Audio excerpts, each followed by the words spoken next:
O Senhor esteja convosco. Ele está no meio de nós. Proclamação do Evangelho de Jesus Cristo, segundo Lucas. Glória a vós, Senhor. Aconteceu que num dia de sábado, Jesus foi comer na casa de um dos chefes dos fariseus, e eles o observavam. Jesus notou como os convidados escolhiam os primeiros lugares. Então contou-lhes uma parábola. Quando tu fores convidado para uma festa de casamento, não ocupes o primeiro lugar. Pode ser que tenha sido convidado alguém mais importante do que tu, e o dono da casa que convidou os dois venha te dizer: dá lugar a ele. Então tu ficarás envergonhado e irás ocupar o último lugar. Mas quando tu fores convidado, vai sentar-te no último lugar. Assim, quando chegar quem te convidou e te dirá: amigo, vem mais para cima. E isto vai ser uma honra para ti, diante de todos os convidados. Porque quem se eleva será humilhado, e quem se humilha será elevado. E disse também a quem o tinha convidado: quando tu deres um almoço ou um jantar, não convide teus amigos, nem teus irmãos, nem teus parentes, nem teus vizinhos ricos, pois estes poderiam também convidar-te, e isso já seria a tua recompensa. Pelo contrário, quando deres uma festa, convida os pobres, os aleijados, os coxos, os cegos, então tu serás feliz, porque eles não te podem retribuir. Tu receberás a recompensa na ressurreição dos justos. Palavra da salvação. Glória a vós, Senhor. Louvado seja nosso Senhor Jesus Cristo. Para sempre seja louvado. Amados irmãos e irmãs, hoje, diante dessa parábola, em primeiro momento, eu queria partilhar conosco aquilo que também é confirmado na primeira leitura e que para nós é uma virtude muito cara e posso dizer até mesmo difícil de se viver e de se alcançar: a virtude da humildade. Todos nós precisamos buscar a virtude da humildade. A importância da virtude da humildade na vida do cristão, porque aquele que busca o caminho da humildade, ele tem uma percepção sincera de si mesmo, a tal ponto de que ele é capaz de perceber tanto os seus limites, suas fraquezas, como também seus dons e suas potencialidades. E, sobretudo, entende que seus dons e suas potências os são atribuídos ou dados ou ofertados por alguém maior, pela graça de Deus, Deus mesmo que concede. Esse é humilde. Se nós vamos ao catecismo da Igreja Católica, nós vamos perceber que o fundamento da oração é a humildade. Para falar com Deus, eu preciso ter humildade.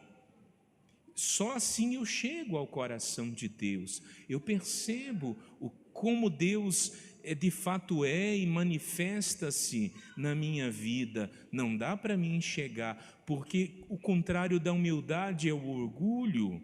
E o orgulho em si é quando nós queremos ser deuses. Quando nós pensamos, achamos, enfim, no íntimo da nossa vida, que somos melhores até mesmo que Deus, e por isso podemos decidir, escolher ou fazer. Esse é o orgulhoso. E por isso que para rezar eu preciso de humildade, e a humildade é uma virtude muito cara, ela é difícil de se alcançar. A palavra humildade vem de humus, de pó da terra, de colocar-se abaixo, e nem sempre nós queremos ficar abaixo. É ou não é verdade? Não é nem sempre da nossa natureza ficar escolhendo o último lugar. Santa Teresinha do Menino Jesus dizia isso, baseado nesse evangelho: eu escolho o último lugar, porque por ele ninguém briga. Você já viu alguém na fila brigando pelo último lugar? A gente não encontra. De vez em quando a gente encontra um caridoso que fala, não, pode passar à minha frente, você precisa. Mas brigar pelo último lugar é difícil nós encontrarmos. E o Evangelho nos propõe essa parábola com a meditação de Jesus, né? Ele via os convidados e ele contou a parábola. Alguém deu um banquete e todo mundo está escolhendo os lugares e é preciso, quem sabe, escolher o último. Eu me recordo que na primeira missão que eu morei fora de Anápolis, foi na cidade de Uruaçu. Eu era jovem ainda naquele tempo, quando entrei na comunidade Nova Aliança, e foi aniversário do bispo daquela diocese, e nós fomos convidados. E eu não sei por qual motivo, nós nos demoramos um pouco após a missa para ir onde iria ser a recepção. E quando nós chegamos, de fato, todos os lugares estavam ocupados. Eu lembro que eu e os meus irmãos tínhamos um presente simples para ofertar ao senhor bispo, enfim, e pensamos conosco, vamos entregar o presente e vamos para casa, não temos nem onde sentar. Ficamos um pouco, né, esperamos as coisas acalmarem e fomos até o senhor bispo, né, Dom José, felicidades para o senhor. Esse aqui é uma pequena lembrança, nós tínhamos ofertado uma vela, a gente olhou na nossa livraria lá em Uruaçu, o que a gente pode dar para um bispo, né? Pensamos, um bispo tem tanta coisa, a gente deu uma vela para ele queimar nas missas dele, ele ficou contente, feliz, era uma vela bonita de Nossa Senhora, a gente trouxe essa vela, esse par de velas aqui para ofertar para o senhor. Não repara, né, o presente, mas com ele também está a nossa oração. E ele costumava puxar o L, né, quem conhece do José Chaves, Rafael, onde você está sentado? Eu falei, não, preocupe não, sentem aqui comigo. Eu nunca me esqueci, né? E colocou os missionários da comunidade sentados na mesa com ele. Aí tinha uns seminaristas lá, ele falou, dá licença, dá lugar, eles vão sentar aqui comigo. Quando eu leio esse evangelho, eu me lembro desse dia. Porque, de fato, fazer a escolha ou escolher o último lugar, a virtude da humildade é um exercício. Nós precisamos nos exercitar. Toda virtude, ela é um exercício. Ela é um exercício.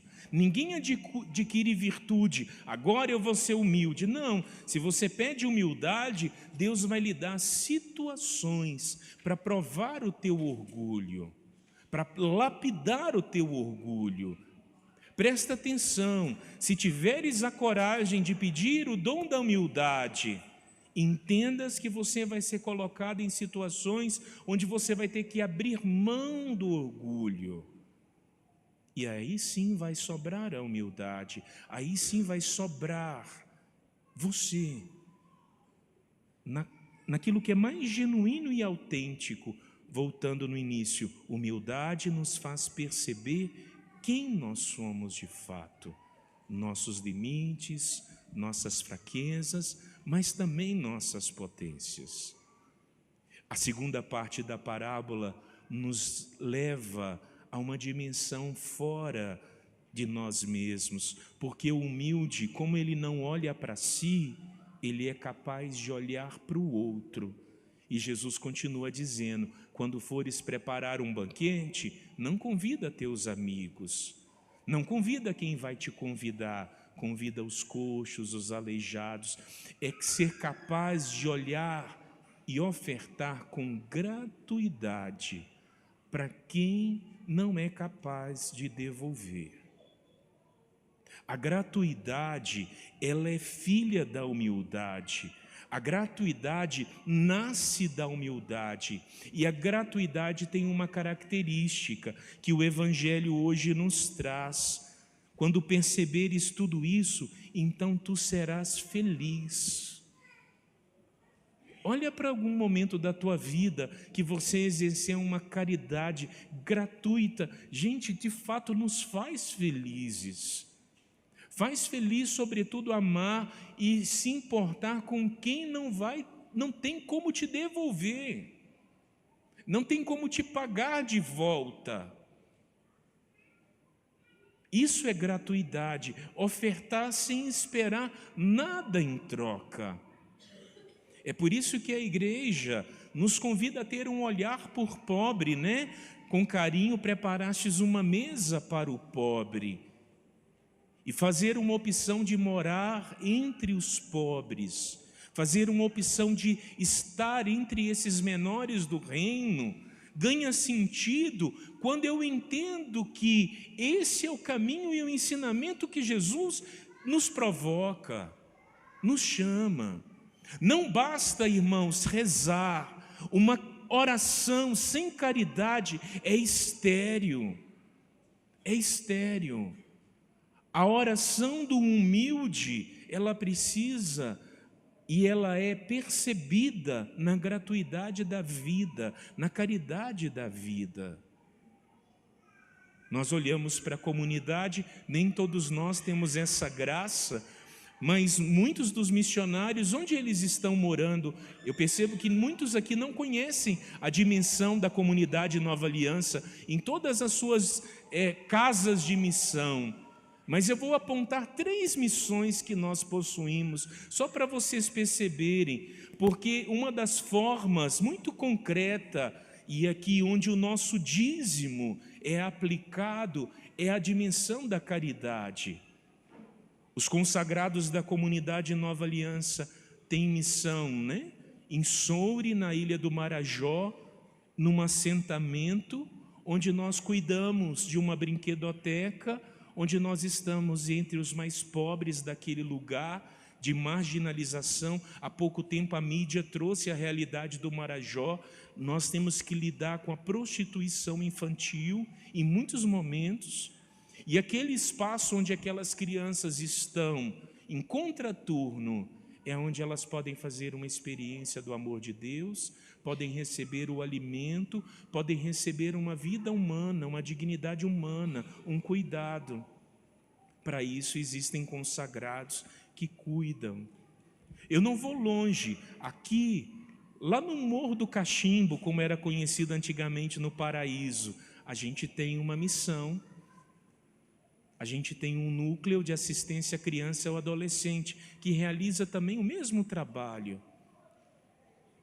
E assim a gente vai mantendo. Sabe aquela roupa que você traz e deixa ali quando está em excesso? Tem um caixote e sempre as pessoas deixam? Pois bem, vai para uma lojinha de bazar que sustenta e ajuda essa missão diretamente. Tudo tem um sentido, um para quê. Por que escolher estar lá? Porque são os menores do reino. Da mesma forma como ainda temos a missão de Gabu já há 10 anos. Hoje a nossa escola atende 206 crianças. As aulas começam novamente agora. Quando começou a escola, eram 40 crianças. Olha como nós já evoluímos e crescemos num prazo de 7 anos. Por que eu estou falando isso? Porque essa corresponsabilidade da nossa vida. Nós precisamos ser corresponsáveis com a dimensão do reino de Deus. A nossa vida não pode ser estéril, a nossa oração não pode ser estéril. É bom a gente saber, porque a gente pensa, mas eu devolvo o meu dízimo, ele vai para onde? Ele cumpre todas as dimensões que um dízimo precisa cumprir, enquanto caridade, enquanto manutenção do templo, da liturgia, dos seus ministros, enquanto dimensão social e missionária. Nós precisamos entender que hoje em dia às vezes é difícil, né? Nós não sabemos como ajudar, porque uma vez eu estava no sinal e o cara me parou, me disse, você pode me dar R$2? E ele falou assim, eu perguntei, para quê? Aí ele, você não está vendo? Eu vou tomar cachaça. Aí eu tirei do bom se dei, porque ele foi honesto, né? Porque se ele falar que é para comprar remédio, para não sei o quê, eu sei que ele não vai comprar remédio, ele vai usar e comprar uma pedra, ele vai usar e comprar cachaça. Mas nós podemos, como cristãos, ordenar a nossa caridade, sem perder a sensibilidade, humildade e caridade, envolta em gratuidade. E a gratuidade ela é muito boa, gente, porque quando você dá de graça e a pessoa não tem de fato como pagar, como devolver, ela paga como? Com um sorriso. Ela paga como? Com um olhar. Ela paga como? Com carinho. É por isso que eu gostava de viver na África. E eu fui descobrindo isso com o passar do tempo, porque lá a gente é capaz de viver a gratuidade do amor. Viver entre os menores do reino de Deus, os mais pobres, né? Tem esse sentido da gratuidade, tem esse sentido de amar de graça, porque você não vai receber e às vezes ainda recebe. E um último caso que eu vou contar para vocês, só para a gente poder rir um pouco, né? Em meio à tristeza. Eu tinha um dos bibis lá, quando fala bibi, é um mais velho, é um coordenador de um setor, de uma capela, e ele chegou na minha casa, né, quando eu morava em Moçambique, dizendo que a esposa estava doente. Então eu fui ao hospital para visitar. E, de fato, quando se vai ao hospital, muitas vezes não tem mais jeito, não tem como. E ela estava muito fraca e os médicos disseram, ela precisa de força para voltar para casa, para poder morrer em casa. É triste, mas é um pouco de realidade. E aí eu descobri que o sangue dela era o meu sangue, né? Então, lá na África, eu sempre fazia a possibilidade de doar sangue. Então, a gente doa lá, é bem interessante o sistema, porque é no chão, né? Coloca aquela cânula no seu braço, bota a bolsa no chão e ali você vai apertando um pau, qualquer coisa, e o sangue sai. Eles pegam aquela bolsa, vão botar na geladeira, né? E o primeiro que precisar, porque não tem esse processo bonitinho igual tem aqui no Brasil, né? Se faz os testes básicos e pronto. E às vezes do seu corpo, né? Ali já sai para o doente. E aquela senhora, né? Recebeu aquela bolsa de sangue e nisso passou um trator, a gente pediu. Ele estava indo para a zona onde estava, então naquela pá, sabe? Colocou uma esteira, a senhora deitou e ela foi para casa. E passado um tempo teve a notícia de que ela faleceu, faleceu em casa, né? Conseguiu chegar em casa. Pensa se andar uns 30 quilômetros na pá de um trator, né? Deve ser bem difícil, mas foi a melhor condução que foi possível naquele instante. E eu pensava isso hoje durante a meditação desse texto. E depois de algum tempo, esse senhor, né, o Bibi, voltou em casa com a galinha, né? E chega com a galinha para agradecer a presença, agradecer o carinho, agradecer. Você pensa, o que você fez? Nada. Ou às vezes é muito, porque é presença, entende? É estar presente, é ser presente, é fazer uma escolha por. Sabe, meus irmãos, a humildade que nos leva a uma caridade gratuita é escolha deliberada da nossa parte. Eu escolho viver, você pode escolher viver esse caminho. E aqui eu volto em algo que eu já disse, o problema é que nós não queremos abrir mão do orgulho. O problema é que quando nos propomos a um caminho de humildade, com certeza vai ser difícil para nós, porque vai tirar as nossas seguranças e estruturas. Mas que o Espírito Santo nos impele, possa nos ajudar a buscar e a viver esse caminho diante da vontade de Deus. Louvado seja nosso Senhor Jesus Cristo. Para sempre seja louvado.